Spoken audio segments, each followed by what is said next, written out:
Hello दोस्तों, DN class में आपका स्वागत है। SSC GD previous year math solution के सीरीज में आज हम एक नया सेट लेकर आपके सामने आए हैं। आइए आज की क्लास स्टार्ट करते हैं। तो पहला प्रश्न जो कि इस सेट का है वो दिया गया है कि 2022 में शहर 1 की जनसंख्या 62,500 थी। एक वर्ष बाद शहर 1 की जनसंख्या बढ़कर 75,000 हो गई। जनसंख्या में वृद्धि प्रतिशत कितनी है? तो हमको बताना है कि ये कितना वृद्धि हो रहा है, उसको परसेंटेज में निकालना है। आप पहले देखिए कि हमारा था कितना 62,500 और बढ़ के कितना हो गया 75,000। कितना वृद्धि हो गया यहाँ से माइनस कर लेते हैं। ये जीरो, इस जीरो में से यहाँ पे जीरो, फिर ये जीरो में से यानी 10 में 5 घटाएंगे 5, यहाँ कितना बच गया 4, 4 में से 2 जाएगा तो 2 और 7 में से 6 जाएगा तो 1। तो हमारा वृद्धि इतना है, इसको हमको परसेंटेज में निकालना है। इतना गुने 100 और कितना पे पहले कितना था 62,500। यहाँ से आप कट कर लीजिए 125 पचे 625 और 5 से काट देंगे तो 20%। तो इस तरह से जो हमारा इस सवाल का आंसर आ गया वो आ गया कितना 20%, ऑप्शन नंबर 4। दूसरा प्रश्न जो आज के सेट का है, आप देख रहे हैं क्वेश्चन नंबर 2 कहता है कि Z1, Z2 और Z3 एक काम को क्रमशः 100 दिन 50 और 75 दिनों में पूरा कर सकते हैं। उन तीनों ने एक साथ मिलकर काम शुरू किया, लेकिन Z2 ने काम पूरा होने से 15 दिन पहले काम छोड़ दिया। काम कितने दिनों में पूरा हुआ? तो इस तरह का सवाल काम और समय में आपको हमेशा बहुत तरह के स्टेट में जितने भी बहुत सारे जो कंपटीशन जो होते हैं एग्जाम, उसमें आपको मिलते रहेगा। आइए इसको सॉल्व किया जाए। तो क्या है यहाँ पर देखिए Z1, Z2 और Z3 ये 3 आदमी हैं। यहाँ क्या कर रहा है Z2 को लग रहा है Z1 को लग रहा है 100 दिन, इसको लग रहा है 50 दिन और इसको लग रहा है 75 दिन। तो इस तरह से देखिए ये जो है इसका एक एलसीएम कितना हो जाएगा। एलसीएम आप देख रहे हैं कि 100 है, 300, 50 छक्का 300 और 75 चौके 300, तो 300 एलसीएम हो रहा है। इसका कितना आ गया एफिशिएंसी, इसका एफिशिएंसी कितना आ गया 3 आ गया। 50 से कीजिएगा इसका कितना आ गया 6 आ गया। इसका कीजिएगा कितना आएगा 4 आ गया। इस तरह से ये हमारा दिन है, ये सबका एफिशिएंसी। अब आइए सवाल पर कहता है तीनों ने एक साथ मिलकर काम शुरू किया, लेकिन Z2 ने काम पूरा होने से 15 दिन पहले काम छोड़ दिया। यहाँ समझने वाली बात है कि Z2 क्या करता है कि जब काम खत्म होता है, खत्म होने का जो समय होता है उससे 15 दिन पहले ही Z2 छोड़ दिया। तो जो अंतिम का 15 दिन है वो काम कौन किया? वो किया Z1 और Z3। और Z1 और Z3 का एफिशिएंसी कितना है यहाँ देखिए 3 और इसका है 4। तो दोनों का जो सम्मिलित रूप से एफिशिएंसी कितना होगा 7। यानी अंतिम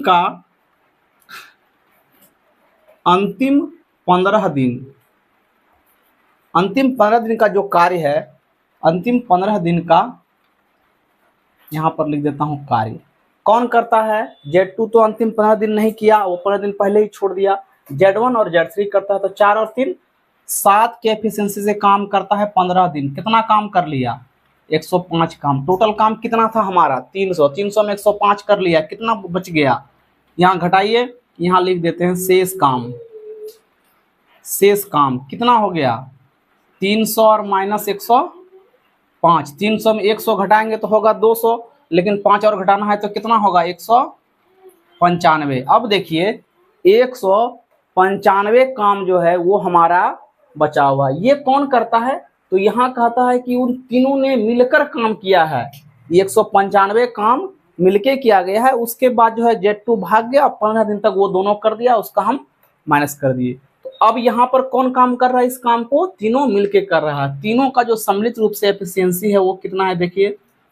टोटल काम, यहाँ टाइम निकाल रहे हैं, टोटल काम और बटा टोटल जो एफिशिएंसी है 6 3 9 4 13, तीनों मिलके करता है। 13 से इसको भाग लगाएंगे, 13 का 13 बचा 6 पर 5 65, 13 पचे 65। तो इधर भी जो है 15 दिन लगता है। यानी 195 काम जो बचा हुआ है उसको करने में भी 15 दिन लगता है, जिसमें तीनों मिला हुआ है। और उधर जो है Z1 और Z3 किया 105 काम, उसको भी लगा 15 दिन। तो टोटल समय जो है हमारा कितना निकल गया, कुल समय हमारा कितना हो जाएगा 15 और प्लस 15 बराबर कितना हो जाएगा टोटल 30 दिन। यही हमारा आंसर है ऑप्शन नंबर 2। टोटल समय जो है वो 30 दिन लगेगा। क्वेश्चन नंबर 3 जो कि आप देख रहे हैं कि एक वर्गमूल का आसान सा सवाल है। ये सवाल देखिए एग्जामिनर आपको 2 नंबर देना ही चाहता था, जो कन्फर्म है कि आप 2 नंबर लेके आएंगे, इसको काउंट ही नहीं किया है। तो आप देखिए यहाँ पर क्या है कि 81 है, 81 का आप जानते हैं कितना होता है वर्गमूल 9 होता है। उसके बाद देखिए यहाँ पर कितना, इधर से काउंट कीजिए 1 2 3 4 5 6, यानी कि दशमलव के बाद 6 अंक है तो 3 अंक, 3 के बाद हमारा दशमलव होगा। तो 2 हो गया, 3 हो गया और यहाँ पर आप दे दीजिए दशमलव। कहाँ देखिए ऑप्शन मिल रहा है, ऑप्शन नंबर 3। यहाँ पे आप 0 दे देते हैं। यही हमारा आंसर है ऑप्शन नंबर 3। अगला प्रश्न जो कि अनुपात समानुपात से दिया गया है। आप देख रहे हैं कि यहाँ दिया गया यदि 4m बराबर 5 n बराबर 20 c है तो m अनुपात n अनुपात c का मान कितना होगा। यहाँ देखिए सबसे पहले हमारा क्या दिया गया है 4m और बराबर है हमारा 5n। यहाँ से हम निकाल लेते हैं, यहाँ m/n कितना हो जाएगा हमारा m/n, तो n तो उधर ही है, n के साइड कितना हो गया यार देखिए 5 और जो m के साइड है वो हो गया 4। तो m/n कितना निकल गया हमारा 5/4।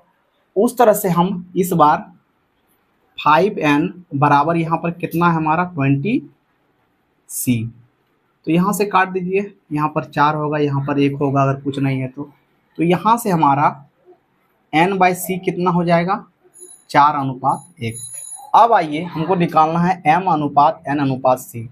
तो देखिए m अनुपात n अनुपात c, तो पहले जो हमारा अनुपात है वो कितना है 5:4 है और बाद का जो हमारा n अनुपात c कितना है ये हमारा 4:1 है।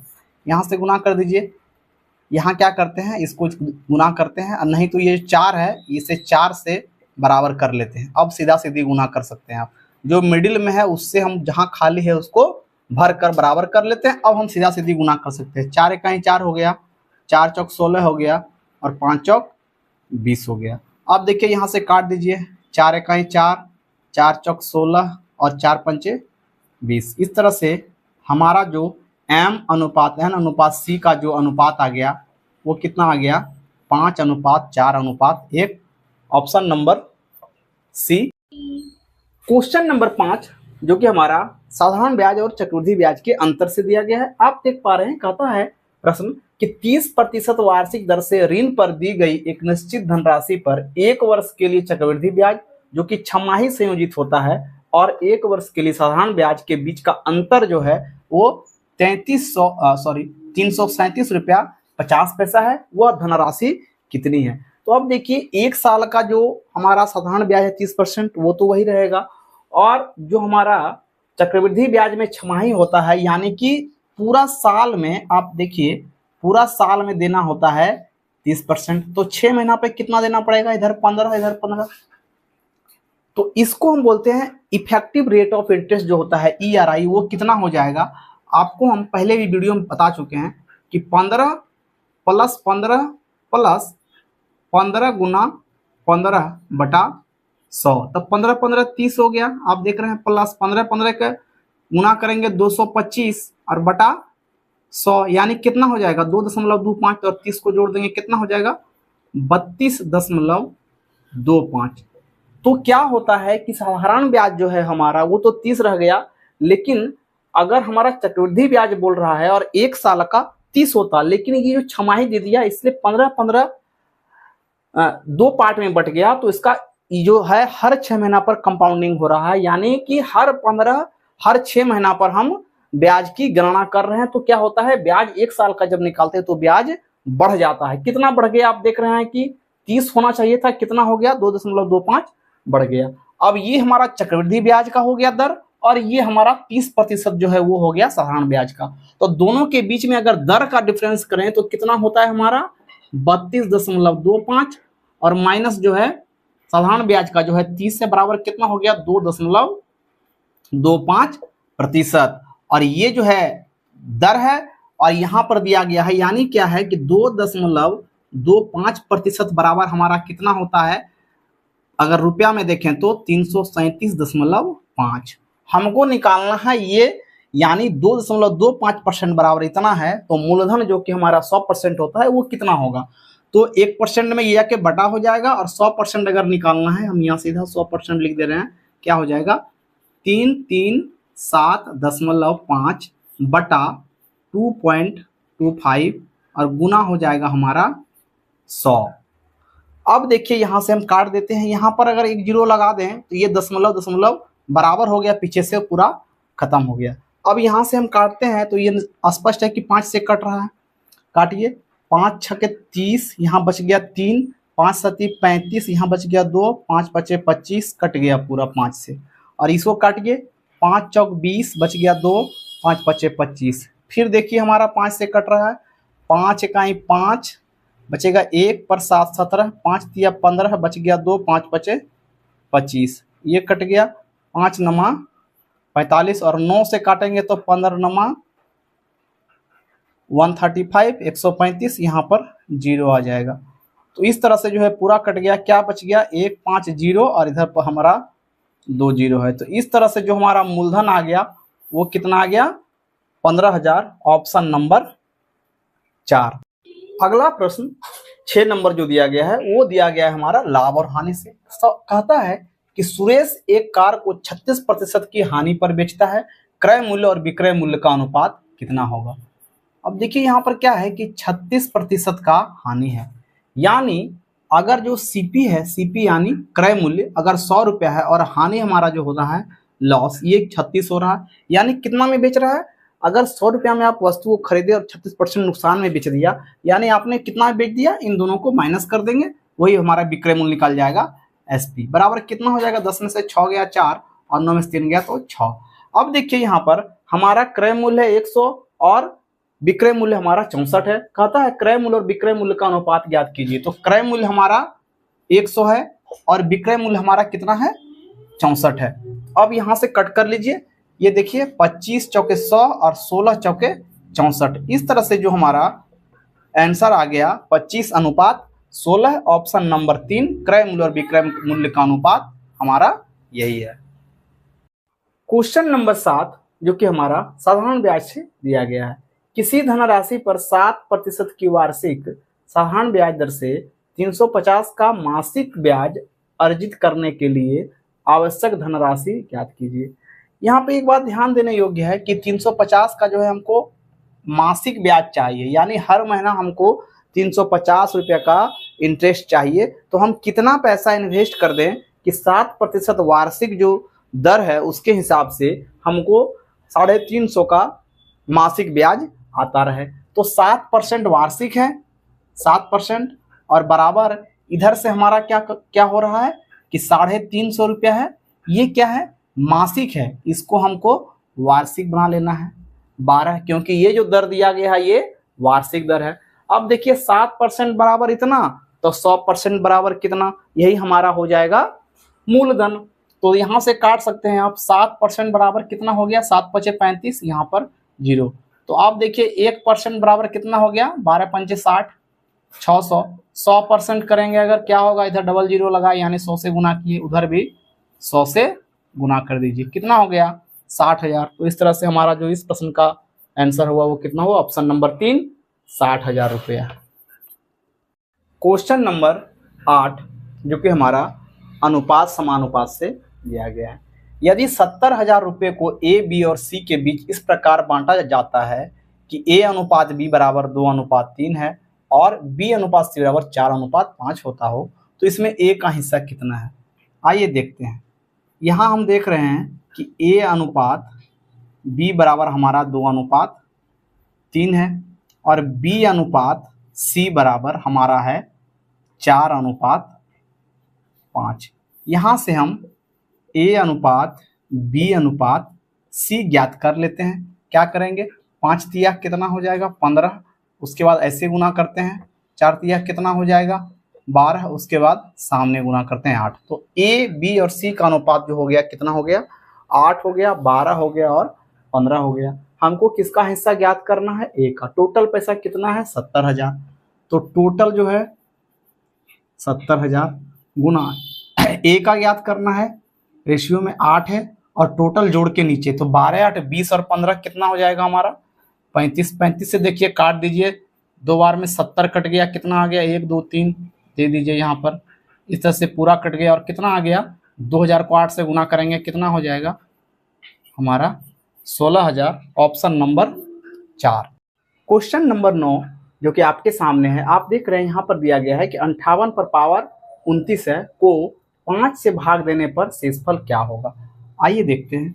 58 पर पावर 29 है, यहाँ हम 5 से भागा दे रहे हैं। अब देखिए 5 से जब भागा लगाएंगे तो कट जाएगा, ये 58 में अगर भागा लगाएं तो क्या हो जाएगा, 11 × 5 = 55, हमारा कितना बच जाएगा 3, और 3 पर पावर 29 हो जाएगा, यहाँ पर 5 रहेगा। अब देखिए इसको हम क्या करना है, ये जो होता है इसको हम ऐसे कन्वर्ट करेंगे कि हमारा ऊपर में 1 आ जाए, जिससे क्या होता है 1 में इसलिए लाना है कि 1 पर पावर कितना भी करें तो हमारा पावर जो है 1 ही रहता है, 1 पर पावर चाहे जितना भी हो वो संख्या जो है 1 ही रहेगा। आइए देखते हैं। तो सबसे पहले हम क्या करते हैं, 3 को स्क्वायर कर देते हैं और इस पर देखिए पावर कितना हो जाएगा, 14 हो जाएगा। तो कितना बच गया, इधर एक 3 बच गया, 14 दूनी 28, एक 3 बच गया, ये हमारा बटा 5 है। 3 का स्क्वायर अगर करते हैं तो कितना होता है 9, 9 पर पावर 14 है और यहाँ पर हमारा 3 है और बटा यहाँ कितना है 5 है। अब देखिए अगर हम 5 से भागा लगाते हैं 9 में तो क्या होता है, देखिए किसी भी संख्या में अगर भाग लगाते हैं उसका 2 शेषफल होता है, एक पॉजिटिव होता है और एक नेगेटिव होता है। 5 से अगर 9 में लगाएं तो एक पॉजिटिव जो होगा वो 4 होगा और दूसरा जो नेगेटिव होगा 5 दूनी 10, उसमें से 1 घटाएंगे यानी -1 होगा। यानी यहाँ पर मेरा क्या होगा, -1 पर पावर 14। हमको 1 में लिखना था क्योंकि 1 पर पावर कितना भी करें वो 1 ही रहता है। तो -1 पर 14 हो गया, ये 9 का 5 से जब लगाए तब, और इधर हमारा क्या बच गया 3 में, ये जो है हमारा 5। तो अब देखिए कि -1 पर जब 14 होगा तो ये कितना बन जाएगा, 1 का पावर 14 करेंगे, चूंकि यह सम पावर है तो क्या हो जाएगा हमारा 1 ही हो जाएगा। यहाँ हमारा क्या बच जाएगा 3/5। इस तरह से मेरा बन गया कितना, फाइनली 3/5।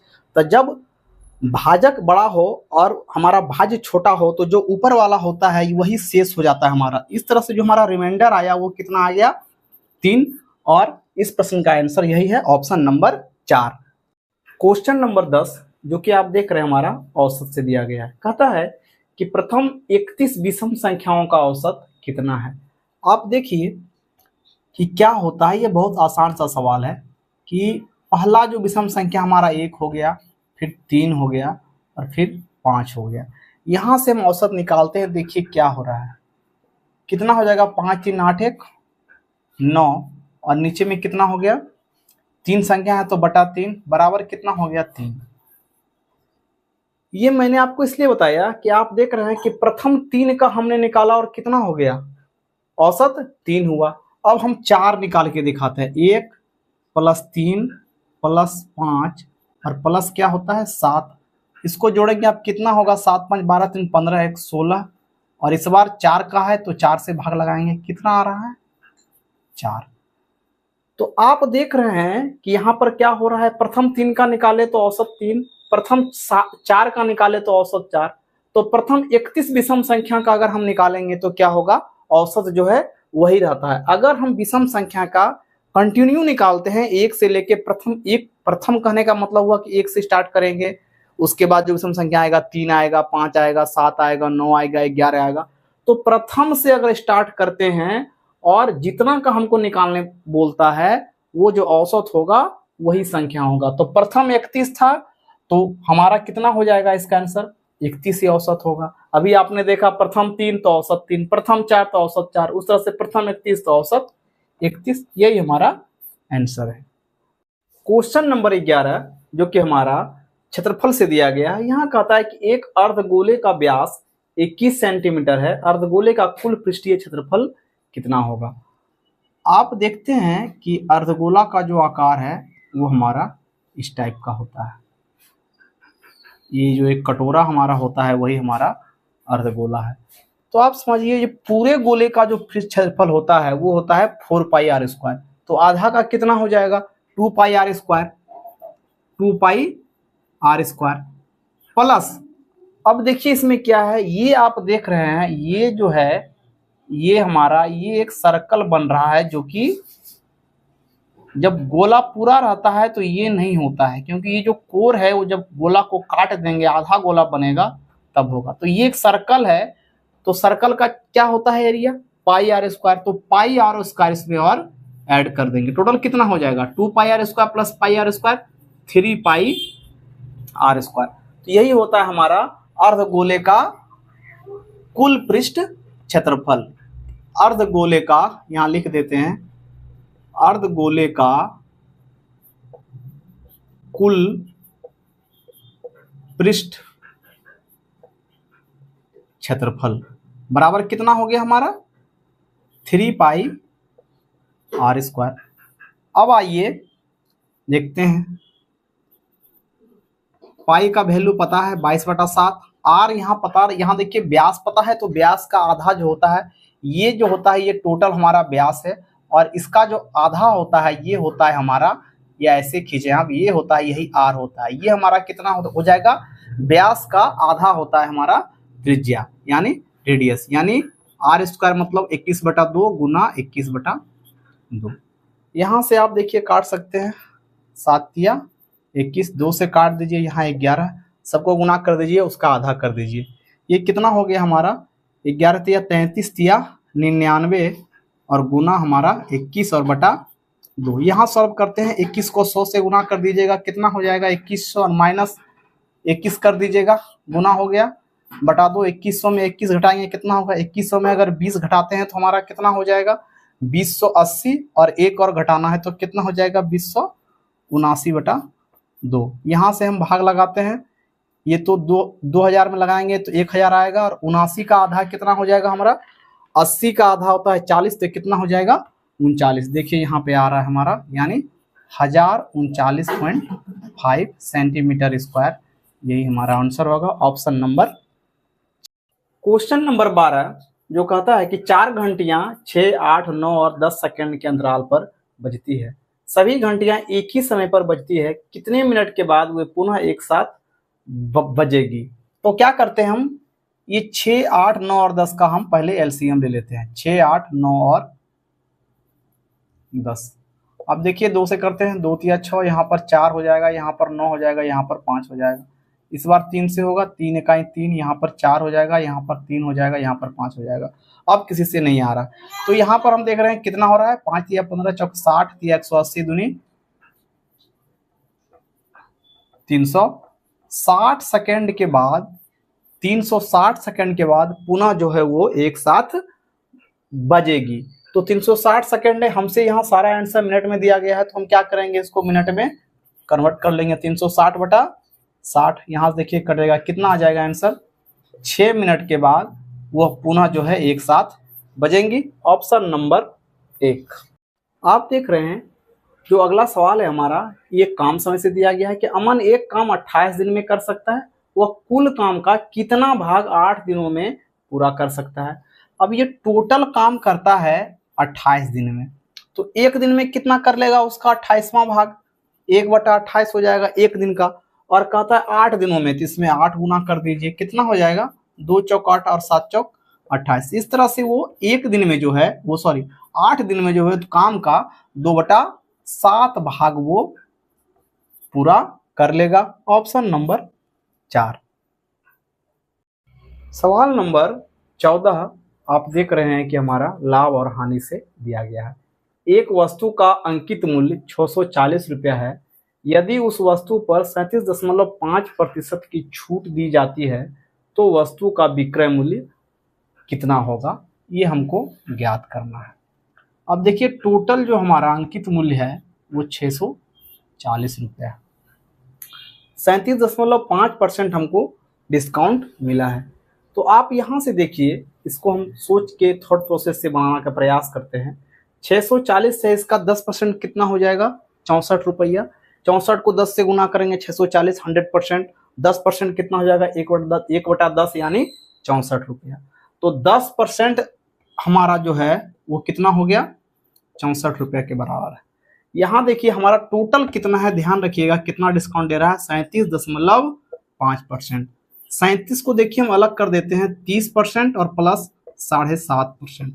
अब देखिए यहाँ से अभी हमने निकाला कि 640 अगर पूरा है 100%, तो 10% हमारा होता है कितना, 64। तो 30% कितना हो जाएगा, 10 दिया 30 और 64 दिया 192 रुपया, प्लस ये देखिए 7.5% है। अगर 10% बराबर 64 है, 10 को 4 पार्ट में तोड़ते हैं, जो 3 पार्ट होता है हमारा वही होता है 7.5, यानी कि 10 को 4 पार्ट में तोड़ेंगे कितना होगा 2.5, और 2.5 को 3 से गुना करेंगे 7.5 आएगा, और 64 को भी आप जो है 4 पार्ट में तोड़िए कितना होता है हमारा 16, तो 16 का 3 पार्ट कितना हो जाएगा, 16 3 48, यानी 7.5% जो है हमारा हो जाएगा 48। अब ये दोनों को जोड़िए कितना होता है, 192 में 8 दीजिए 240, यानी क्या हो गया, हमको पूरी डिस्काउंट कितना मिल गया, 37% का मतलब हम निकाल लिए कितना हुआ 240, और दाम टोटल कितना था 640। तो हमको जो है डिस्काउंट कहता है कि विक्रय मूल्य कितना हुआ, तो 640 रुपया दाम था, उसमें 240 हमको डिस्काउंट दे दिया, तो सामान हमको कितना मिल गया, यानी विक्रय मूल्य कितना हुआ 640 में 240 घटा दिए तो कितना हो गया, ये हो जाएगा हमारा 400। 0 में से 0, 4 में 4 गया, 6 में से 2 गया, तो ये हमारा 400 रुपया में जो है सामान हमको मिल गया है। तो आंसर हमारा 400 होगा, ऑप्शन नंबर। प्रश्न संख्या 15 जो कि हमारा औसत से दिया गया है, कहता है कि 5 संख्याओं का औसत 36 है, प्रथम 2 संख्याओं का औसत अंतिम 3 संख्याओं के औसत का 1.5 गुना है, प्रथम 2 संख्याओं का योग कितना है। मान लीजिए कि जो 5 संख्या है वो हमारा ए है, प्लस बी है, प्लस सी है, प्लस डी है और प्लस ई है। ये जो 5 संख्या है इसका योग कितना हो जाएगा, ये औसत हमारा 36 है और संख्या 5 है, तो योग कितना हो गया, 36 को 5 से गुना करेंगे हम, 36 गुना 5, योग बराबर औसत और गुना संख्या बराबर कितना हो गया हमारा 180। अब यहाँ पर एक कंडीशन दिया गया है, एक शर्त है कि प्रथम 2 संख्याओं का औसत, यानी यहाँ से ध्यान देंगे a प्लस बी का औसत, यानी a प्लस बी बाय 2 हो गया, बराबर c प्लस डी प्लस ई, इसका भी औसत होगा। तो इसका जो औसत है इसके औसत का 1.5 गुना, 1.5 का मतलब क्या हो गया 3/2 गुना है। अब देखिए 3 3 कट गया और यहाँ से 2 2 कट गया। अब यहाँ से हमें समझना है, ये जो शर्त है यहाँ पर कंडीशन दिया गया था, यहाँ समझना है कि अंतिम 3 संख्याओं का जो योग है वो प्रथम 2 संख्याओं के योग के बराबर है। अब यहाँ से आइए इस इक्वेशन की बात करते हैं। यहाँ हमारा दिया गया है a plus B plus C plus D और प्लस ई बराबर हमारा कितना है 180 है। तो हम लिख सकते हैं c plus D plus E बराबर क्या लिख सकते हैं a प्लस बी, क्योंकि यहाँ जो कंडीशन दिया गया था उसके हिसाब से अंतिम 3 संख्या का योग प्रथम 2 संख्या के योग के बराबर है, यानी इसके बदले भी हम a प्लस बी लिख सकते हैं। आइए देखते हैं, a प्लस बी हमारा ये है और इसके बदले में हम लिख सकते हैं a प्लस बी। क्यों, क्योंकि यहाँ कंडीशन से दिया गया है कि अंतिम 3 संख्या का जो योग है प्रथम 2 संख्या के योग के बराबर है, और बराबर हमारा टोटल कितना है 180। यहाँ पर क्या हो रहा है a और a, यानी 2a प्लस 2b बराबर 180। यहाँ क्या हो जाएगा a प्लस बी बराबर 180, यहाँ से 2 कॉमन लिए उधर जाके बटा कर दिए, बराबर कितना आ गया हमारा 90। इस तरह से a प्लस बी यानी प्रथम 2 संख्याओं का योग हमारा कितना निकल गया 90, प्रथम 2 संख्याओं का योग, यही हमसे पूछा गया था, यानी ऑप्शन नंबर 1 यही हमारा आंसर है। नंबर 16 देखिए कहता है, जो परसेंटेज से दिया गया है कि एक निश्चित शहर की जनसंख्या में पहले वर्ष में 5% और दूसरे वर्ष में 8% की वृद्धि होती है, जनसंख्या में कुल प्रतिशत वृद्धि कितनी है। तो इस तरह के सवाल को हम बहुत आसानी से निकाल सकते हैं कि पहले वर्ष में 5% वृद्धि प्लस फिर 8% वृद्धि, और प्लस यहाँ पर हम क्या कर देंगे 5 गुना 8 और बटा 100, इस तरह हम इसको सॉल्व कर लेंगे। 8 5 इधर देखिए 13 हो गया, और प्लस इन दोनों का देखिए क्या होता है 8 पंचे 40 बटा 100, यहाँ से हो जाएगा 13 दशमलव, ये 2 अंक के बाद पॉइंट आ जाएगा तो कितना हो जाएगा 40, यहाँ पर 13.4 ही आंसर दिया गया है। तो ये जो है हमारा यही आंसर होगा, ऑप्शन नंबर 2। अगला प्रश्न जो कि हमारा लाभ और हानि से दिया गया है। क्रय मूल्य और विक्रय मूल्य के बीच का अंतर दिया गया है 132 रुपया। यदि लाभ प्रतिशत 20% है तो विक्रय मूल्य कितना होगा।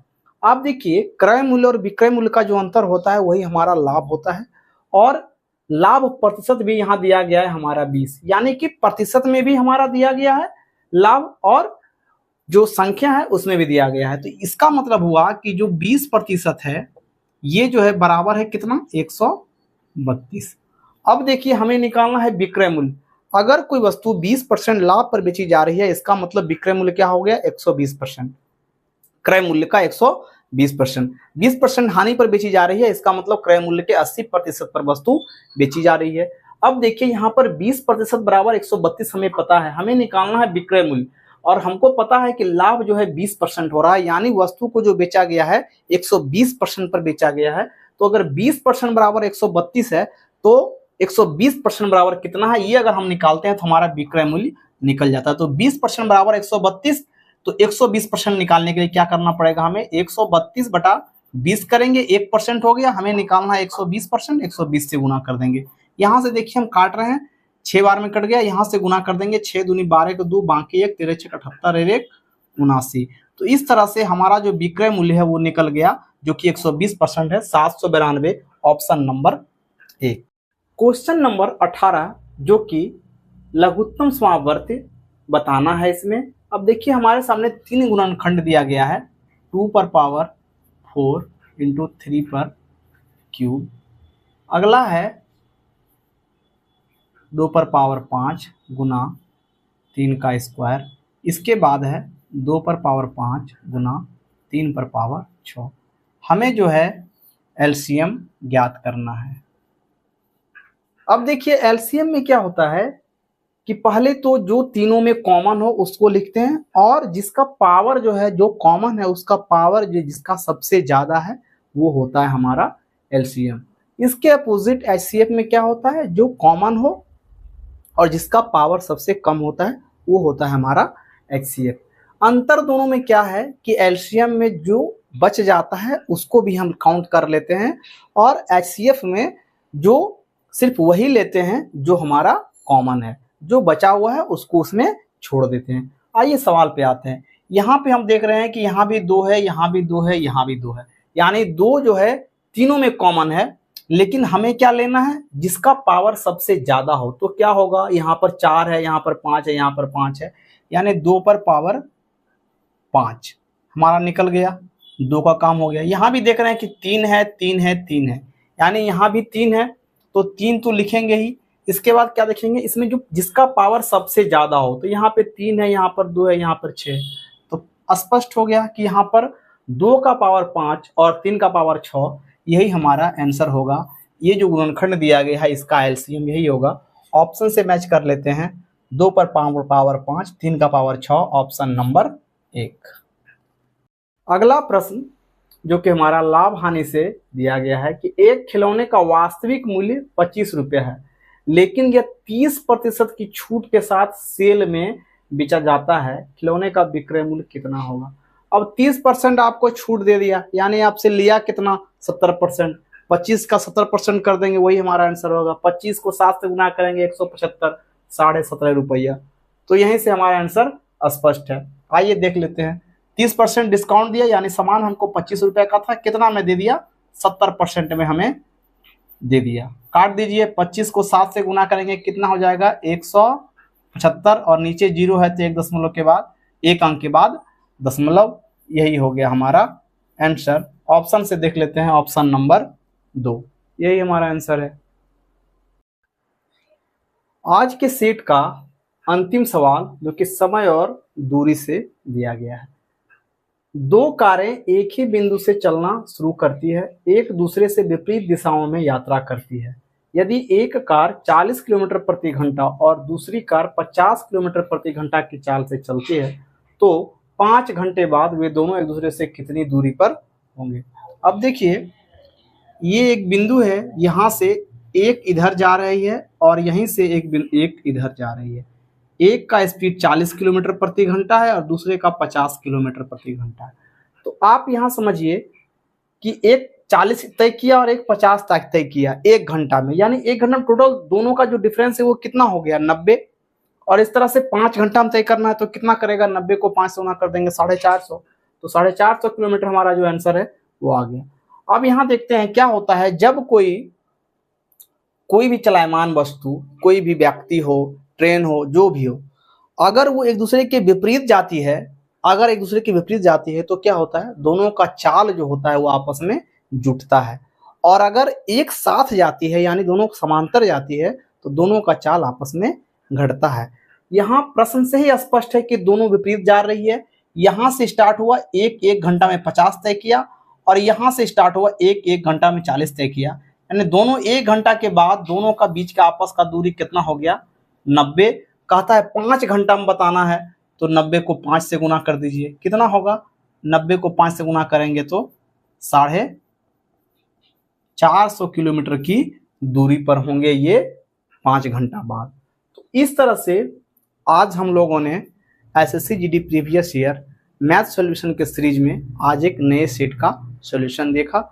बहुत जल्द हम आपके सामने अगला सेट लेकर उपस्थित होंगे। वीडियो देखने के लिए बहुत बहुत धन्यवाद।